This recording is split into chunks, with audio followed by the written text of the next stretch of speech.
Boa noite, pessoal, tudo bem? Meu nome é João Pedro, sou estudante de Direito da Universidade Processo, né?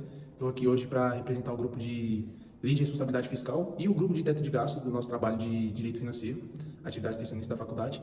E hoje a gente está aqui com o Arthur, que ele vai dar uma palavrinha para se apresentar e a gente vai fazer uma entrevista com ele acerca desses assuntos que eu acabei de citar. Boa noite, pessoal, tudo bom? Meu nome é Arthur Guedes. Primeiro, obrigado pelo convite. Eu sou formado em Economia pela Universidade de Brasília. É, Quase estou terminando o curso de Direito, estou fazendo atualmente um MBA. É o meu terceiro concurso público, estou na STJ agora, já fui concursado pela Aeronáutica e pelo BRB. Então, eu espero poder contribuir com vocês, tanto com esses conhecimentos que envolvem Economia e Direito, e poder contribuir para facilitar um pouco a compreensão desses conceitos que são um pouquinho complexos. Então, vamos lá. Perfeito, então. Para começar, a gente vai começar entrando aqui na Lei de Responsabilidade Fiscal, né? E aí, para já introduzir o assunto, eu queria saber, Arthur, o que são e para que servem as restrições orçamentárias, né, da Lei de Responsabilidade Fiscal? Perfeito. Todas as perguntas eu vou tentar responder da forma mais tranquila possível, porque como os conceitos são um pouco complexos, eu acho que o máximo de analogias que puderem ser feitas, melhores explicações, vai ser mais fácil de compreender. As restrições orçamentárias, elas são basicamente instrumentos da administração orçamentária federal, ou seja, da administração do governo responsável por gerir o orçamento, que geralmente vem elaboradas em forma de leis, seja lei complementar, lei ordinária, emenda constitucional, e elas vêm com o intuito de regular a gestão fiscal como um todo. Então, como exemplo, a gente pode citar a regra de ouro, a gente pode citar a IRF, que nós vamos falar, a gente pode citar o teto de gastos, o novo arcabouço fiscal. Todas essas são regras que impõem restrições orçamentárias, de certa forma, e que ajudam a controlar a trajetória da dívida. Perfeito. Então, já sobre a lei de responsabilidade fiscal, né? O que é essa lei e por que ela é tão importante para a administração pública, né? Então, no governo do FHC, lá para de 99, 2000, foi publicada a Lei Complementar 101. Essa lei complementar ela tem um fundo, a previsão constitucional do artigo 163 da Constituição. E aí ele fala que lei complementar vai dispor não sei o que, isso aí eu acredito que vocês tenham visto em constitucional, sobre as normas de eficácia limitada. Então, Isso. a lei complementar dispõe de não sei o que. É para isso que veio a IRF. A IRF ela veio com o intuito de aprimorar a gestão fiscal. Basicamente é isso. Então, como que ela faz isso? Ela buscou dar mais transparência, e isso eu vou falar quando a gente for falar sobre as leis orçamentárias, é, dar mais controle, porque o que acontecia até então, o Brasil ele vinha no ritmo no ritmo desenfreado de descontrole da dívida pública. Então, sempre que a gente fala das restrições, de regras orçamentárias, de tudo, é sempre querendo equalizar receitas com despesas. É basicamente isso. Ou seja, gastar menos do que se arrecada. Então, trazendo para a vida pessoal, você recebe um salário de R$ 1.500, é você tentar de alguma forma controlar o seu mês para que você não gaste R$ 2.000. Então, como até então não tinha uma regulação muito boa sobre tudo isso, veio a LRF com esse intuito e, e aí ela criou metas de resultado, por exemplo, metas de resultado primário. Ela criou obrigações que os entes deveriam seguir para dar publicidade às informações referentes ao orçamento, anexos de riscos fiscais. Ela trouxe vários dispositivos para que o gestor ele conseguisse controlar melhor a forma como ele conduziria o orçamento público. Perfeito. Quem se submete à lei de responsabilidade fiscal? Perfeito. As entidades que são submetidas diretamente são os entes políticos, ou seja, União, Estados, DF e municípios. Mas fora eles, tem também a administração indireta. Na administração indireta, quais? Autarquias, fundações públicas e o que a lei chama de entidades, empresas estatais dependentes. Isso daí gera até hoje uma discussão sobre o que é dependente, mas é basicamente que a União ela tenha pelo menos 50% do capital social, 51%, e tem direito a voto. Então, até mesmo entidades que não sejam empresas estatais, que são o quê? Empresas públicas e sociedades de economia mista, outras instituições que sejam custeadas direta ou indiretamente pelo poder público, elas também podem se submeter à LRF. É, Quais são essas leis orçamentárias, né, que a LRF abrange? E elas de alguma forma são influenciadas pela LRF? Quais são as disposições? Perfeito. Existem três leis orçamentárias, por assim dizer, que são quais? PPA, Plano Plurianual, a LDO, a Lei de Diretrizes Orçamentárias, e a LOA, Lei Orçamentária Anual. O PPA ele tem uma vigência de 4 anos e o foco dele é mais em programas de médio prazo.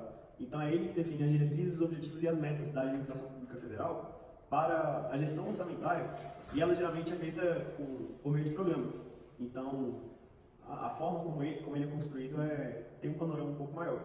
A LDO, que é a Lei de Diretrizes Orçamentárias, ela já é uma lei, ela tem uma vigência de 1 ano, e o foco principal dela já é, na verdade, dispor sobre as diretrizes da política fiscal da LOA em si.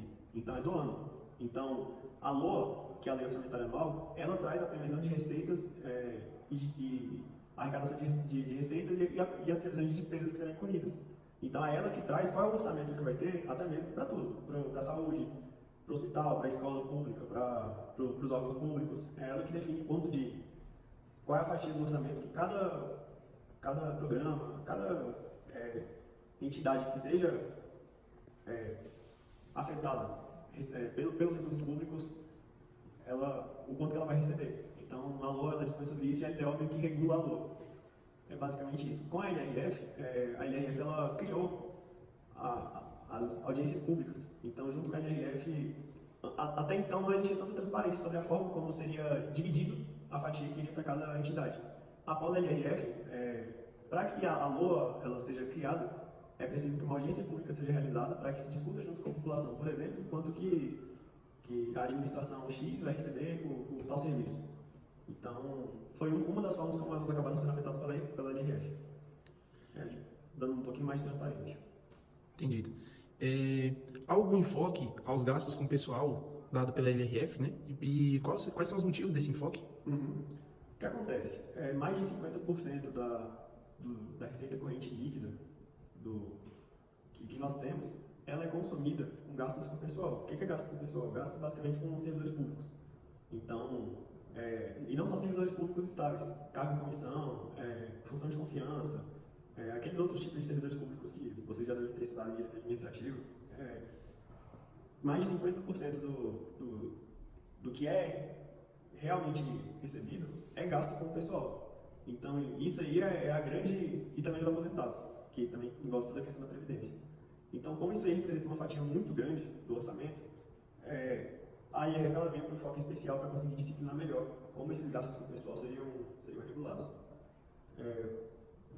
Basicamente é esse o motivo. Uma das coisas que eles fizeram, por exemplo, foi limitar os gastos com o pessoal. Então, a União ela pode gastar no máximo 50% da sua receita corrente líquida com um gasto com o pessoal. Estados Unidos sempre só ainda é 60%. Então, é basicamente isso. Esse é o ponto que eu acho que é mais importante. Quais são as consequências em caso o ente federativo não cumpra com as metas fiscais, né, da Lei de Responsabilidade Fiscal? Uhum. Basicamente tem 4 que são principais. Caso alguma entidade que seja submetida à LRF, ela não cumpra as determinações da LRF, que são várias, primeiro ela pode ser multada. Quais são as consequências caso o ente federativo não cumpra com as metas de responsabilidade fiscal? Perfeito. Existem basicamente 4 grandes punições, por assim dizer, para quem não cumpre a LRF. As entidades que são submetidas caso elas não cumpram. Quais são? Primeiro, multa. Então, essa entidade ela pode ser multada, salvo engano, em até 2,5% do repasse. A segunda é o impedimento de contratar com a administração pública federal por até 2 anos. Então, assim, a multa não resolveu, então a gente vai impedir que essa determinada entidade realize contratações junto ao Poder Público Federal. A terceira, que já é um pouquinho mais grave, é volta. Quais são as consequências caso um ente federativo não cumpra com as metas de responsabilidade fiscal? Então, existem 4 grandes consequências que são as principais caso algumas daquelas entidades que eu mencionei, que são as que se submetem à LRF, elas não cumpram com a LRF. Só dando um exemplo de uma situação que geraria isso, seria, por exemplo, eu tenho o município Alfa, ele só pode gastar 60%, mas ele está com 80% de gasto com o pessoal. 80% da receita dele está indo para gastar com o vereador, com a prefeitura, com coisa assim. E isso acontece. Então, quais são as punições? A primeira é multa. Esse ente, ele pode ser multado em até 2,5% da sua receita corrente líquida. A segunda é o impedimento de contratar com a administração pública por até 2 anos. Então, até que aquela situação ela seja regularizada, esse ente ele vai ficar impedido de realizar contratações com o poder público. A terceira é a redução dos repasses federais. Então, seria como por que isso? Imagina na prática, tem lá o município, o prefeito é uma pessoa com uma personalidade forte, chegou a multa, falou, beleza, eu pago, mas não vou mudar, não vou reduzir os gastos com o pessoal. Aí vem lá, impedimento de contratar, ele fala, tá bom, já não dependia. Aí o governo fala, beleza, então agora o repasse que a gente faz, porque existe um repasse entre, isso em direito tributário vocês vão ver. Existem os repasses constitucionais, mas também existem os repasses de receitas entre os entes, que são as transferências correntes, por exemplo.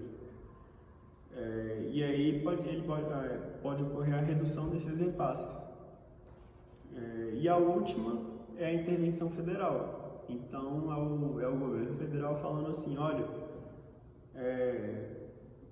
isso aconteceu em alguns estados, salvo engano já, só não lembro qual.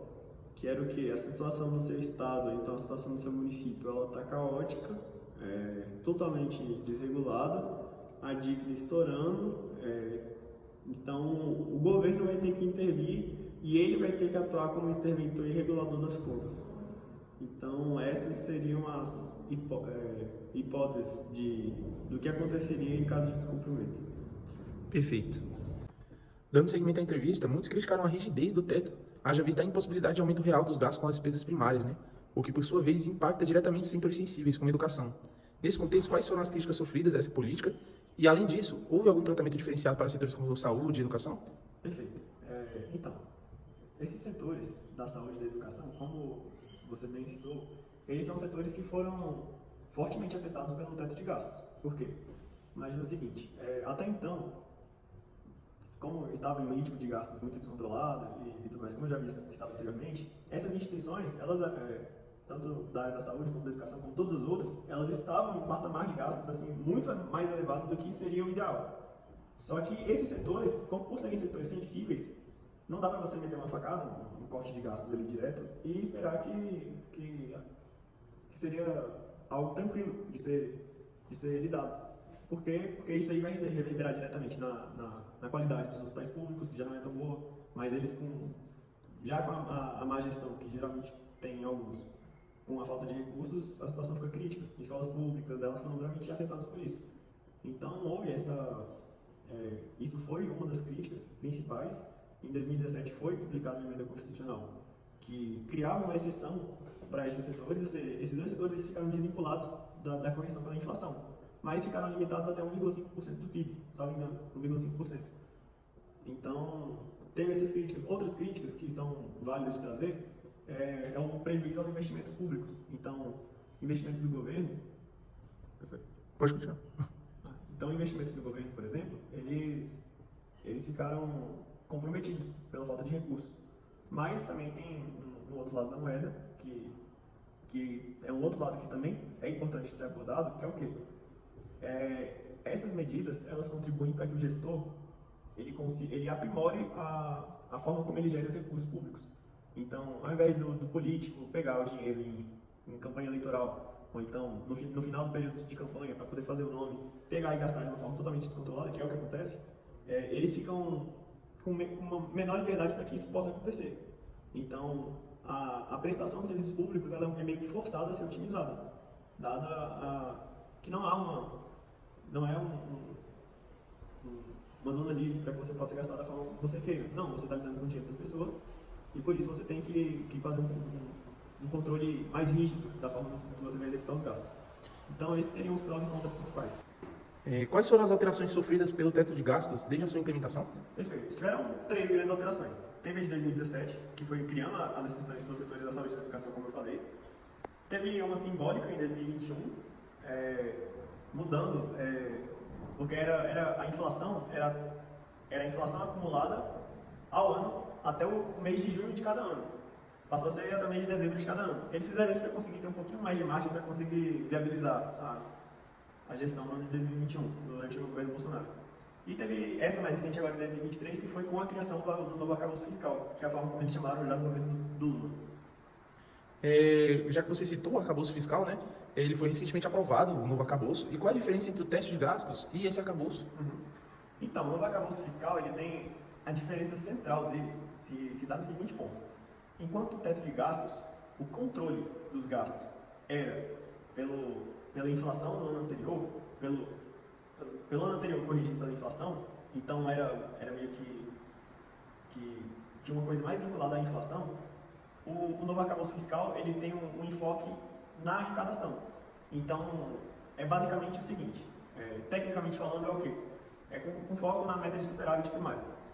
Tá, isso não diz muita coisa por si só, mas é basicamente assim, imagina que o superávit primário, ele é a diferença, ele é a diferença entre as receitas primárias e as despesas primárias. Tudo que é primário é porque é descontado, é antes da imposição de juros, encargos, rolamento da dívida, tudo relacionado à dívida. Então é um custo por si só. Então, pega a receita primária, pega a despesa primária. O que compõe a receita primária? Impostos, aluguéis do governo, tem todas as fontes de receitas do governo em si. E o que são as despesas primárias?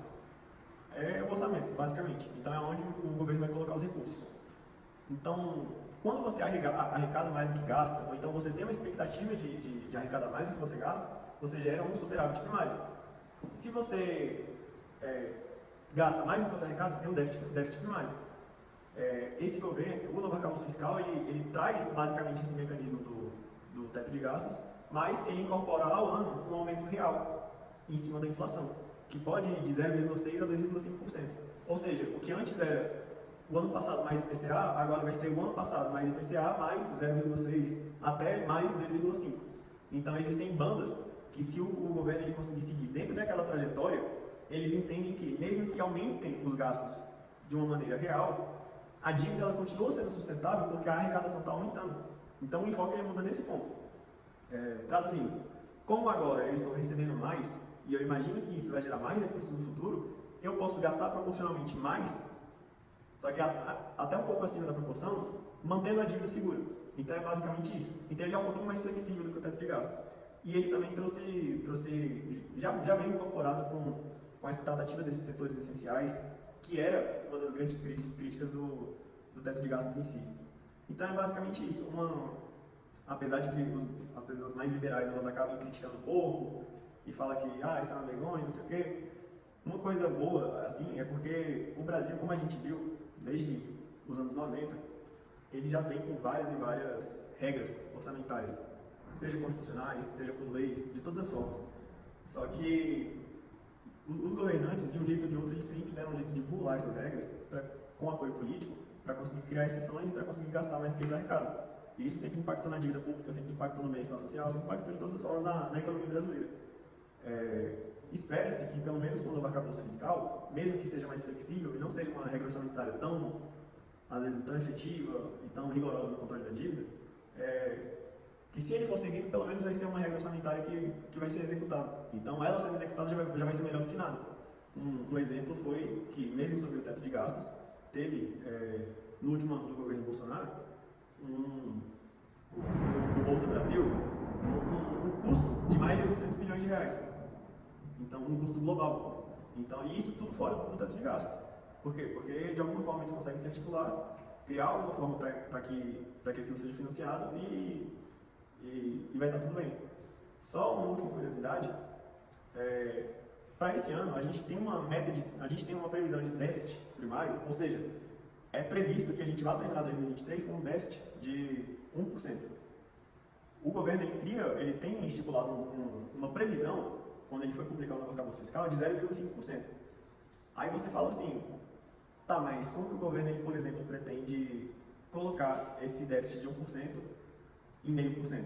Simples, aumentando as receitas. Tá, mas como ele faz isso na prática? Uma das formas é aumentando impostos. Então, quando você entende isso, você entende, por exemplo, o pessoal que gosta das comprinhas na Shopee, na Shein, ou Shein, como dizem, é assim que eles...